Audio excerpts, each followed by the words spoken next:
আসসালামু আলাইকুম প্রিয় দর্শক, গত রাতে মধ্যরাতের পরে যে আগুন ধরেছিল সচিবালয়ে সেটা অবশেষে নিভেছে। নেভাতে সময় লেগেছে প্রায় 11 ঘন্টা। সচিবালয়ের মতো গুরুত্বপূর্ণ জায়গায়, যেখানে সাধারণ মানুষ ঢুকতেই পারে না, সেখানে ছুটির দিনের কিভাবে আগুন ধরল? আগুনটা কিন্তু ধরেছে ছুটির দিনে, মাথায় রাখবেন। 25 তারিখ দিবাগত রাতে, 25 তারিখ সারাদিন সচিবালয় বন্ধ ছিল, ছুটির দিন ছিল। ওখানে নিরাপত্তা প্রহরী ছাড়া আর কেউ ছিলেন না। কিন্তু সেই দিন দিবাগত রাতে আগুনটা কিভাবে ধরল? ধরা যাক, যতটুকু আমি বুঝেছি এ পর্যন্ত, বিভিন্ন পত্রপত্রিকায় যে নিউজগুলো আমরা পড়েছি, সেগুলো পড়ে যেটা মনে হয়েছে যে এটা কেবলই শর্ট সার্কিটের মাধ্যমে ধরেছে, সেরকম বোধ করি নয়। আমি কয়েকজন বিশেষজ্ঞর বক্তব্য পড়লাম এর মাঝখানে, যেমন ফায়ার সার্ভিস ও সিভিল ডিফেন্সের সাবেক এক মহাপরিচালক ব্রিগেডিয়ার জেনারেল অবসরপ্রাপ্ত ইঞ্জিনিয়ার আলী আহমদ খান, তিনি বলেছেন এটা স্যাবোটাজ বা নাশকতামূলক হওয়ার সম্ভাবনা বেশি। আগুনটা শর্ট সার্কিট থেকে হলে একসঙ্গে 3-4 জায়গায় লাগার কথা নয়। দুর্বৃত্তদের লাগানো আগুনেই এমনটা হয়, মানে একসঙ্গে কয়েকটা জায়গায় আগুন লাগছে। কিন্তু শর্ট সার্কিট হলে এক জায়গায় ধরবে, তারপর সেখান থেকে ধীরে ধীরে সব জায়গায় ছড়াবে। তো এটা কিভাবে সম্ভব হলো? এবং উনি এটাই বলেছেন যে এটা শর্ট সার্কিট নয়। উনি বেশ কিছু এক্সাম্পল দিয়ে, লজিক দিয়ে কথাটা বলেছেন। আরেকজন এই ফায়ার সার্ভিসের সাবেক ডিজি আবু নঈম মোহাম্মদ শহীদুল্লাহ, তিনি বলছেন যে আগুন যদি 6 তলাতে হয়, সেটা কিন্তু রিমোট কন্ট্রোলের মাধ্যমেও কোনো কিছু বিস্ফোরণ ঘটিয়ে করা হতে পারে। ড্রোন ব্যবহার কিংবা মানুষ ঢুকেছিল কিনা সেটার আলামত খুঁজতে হবে।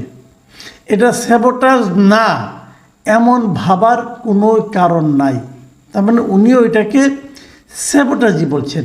আবার উনি আরেকটা বলছেন যে যেসব কার্যালয়ে আগুন লেগেছে সেখানে ডানে বায়ে কিভাবে ভবনের প্রান্তে চলে যায়, আবার নিচেও আগুন 2 কোণায় পৌঁছে যাওয়া অবিশ্বাস্য।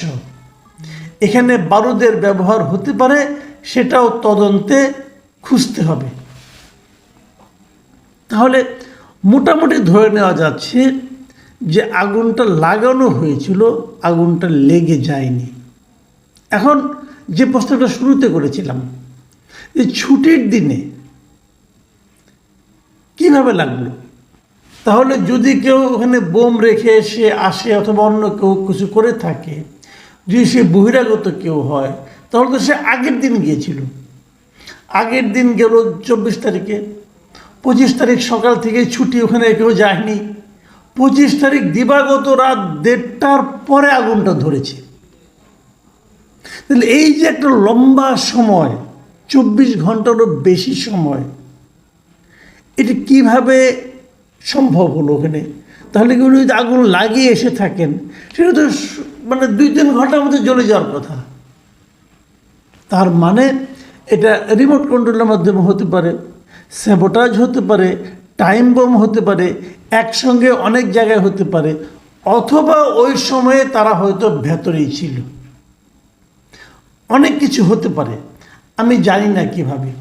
কিন্তু তারও চেয়ে বড় কথা, এটা কিন্তু সচিবালয়ের মধ্যে হয়েছে, মানে দেশের সবচেয়ে যে গুরুত্বপূর্ণ কার্যালয়, যেখানে মন্ত্রীরা বসেন, সচিবরা বসেন, মন্ত্রণালয়ের কাজকর্ম হয়, সেখানে আগুনটা ধরেছে।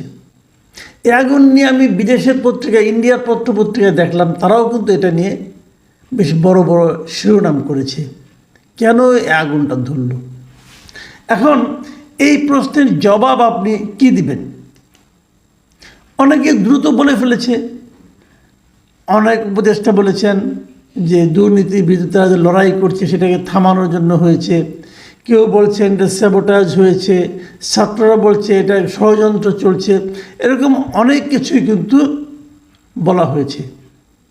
কিন্তু প্রশ্ন হচ্ছে তাহলে কাজটা করলো কারা?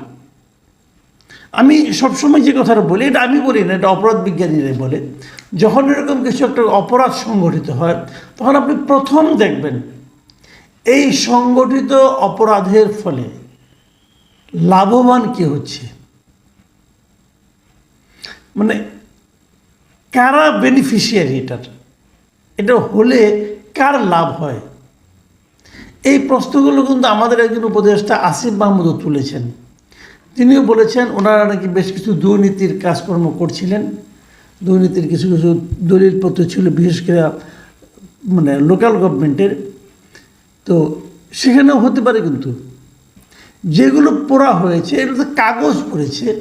আমার ধারণা এইভাবে যে কাগজের জন্য যে খুব একটা দলিল দস্তাবেজ খুব পড়ে গেছে এটা আমি মনে করি না।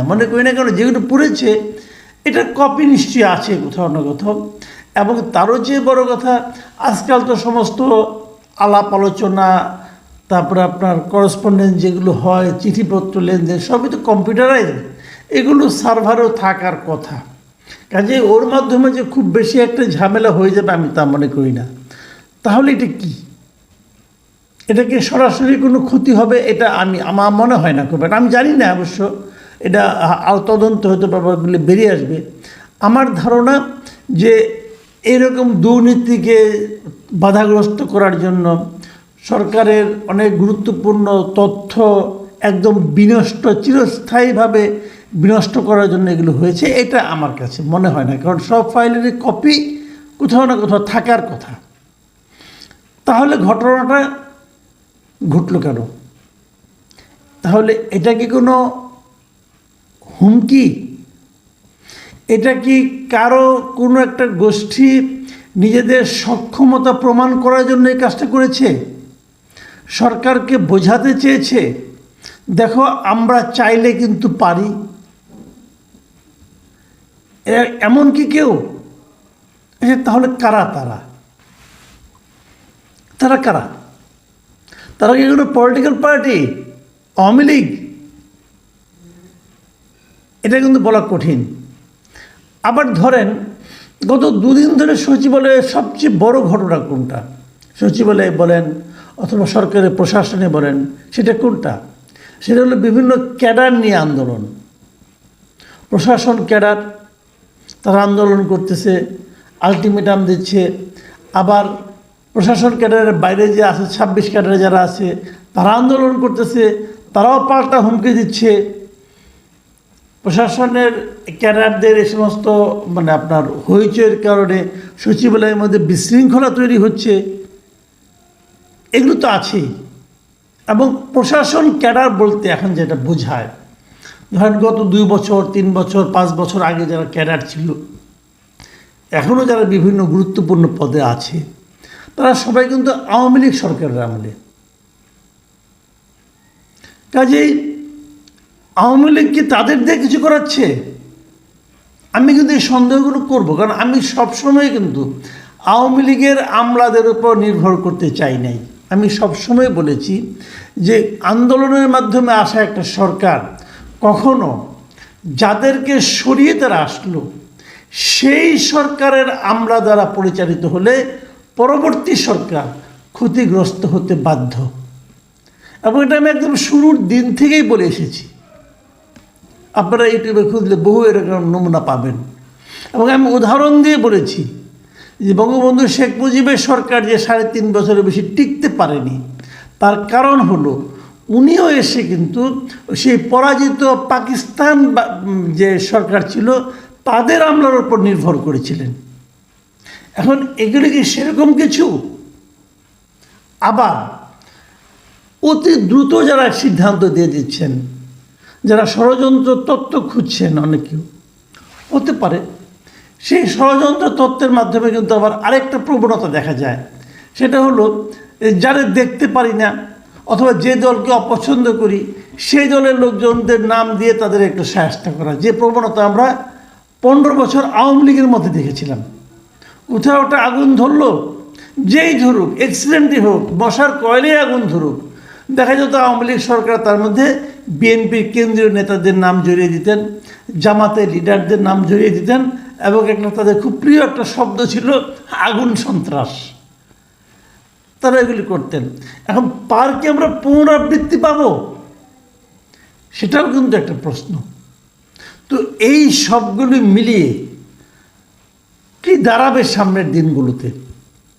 আবার ধরুন, এই সরকার কিন্তু কিছুদিন ধরে তারা সংস্কার নিয়ে কথা বলছে, নির্বাচন নিয়েও কথা হচ্ছে, কারণ নির্বাচন কমিশনার তার মধ্যে ঘোষণাই করলেন যে নির্বাচন একটা সম্ভাব্য সময়সীমা উনি দেখালেন, এগুলিও কথা হচ্ছে।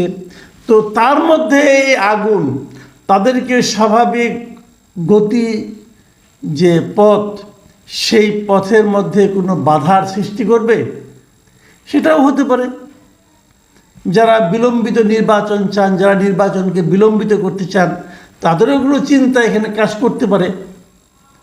অথবা যারা বিকল্পগুলো চিন্তা করছেন, যে এটা গোলেমালে একটা ঝামেলা পাকিয়ে এই সরকারকে ব্যর্থ প্রমাণ করে অন্য কোনো ষড়যন্ত্র বাস্তবায়ন করা যায় কি না, যদি এমন চিন্তা কেউ করে থাকেন, তাদের চিন্তার জন্য এই ধরনের ঘটনাও কিন্তু সহায়ক ভূমিকা পালন করতে পারে।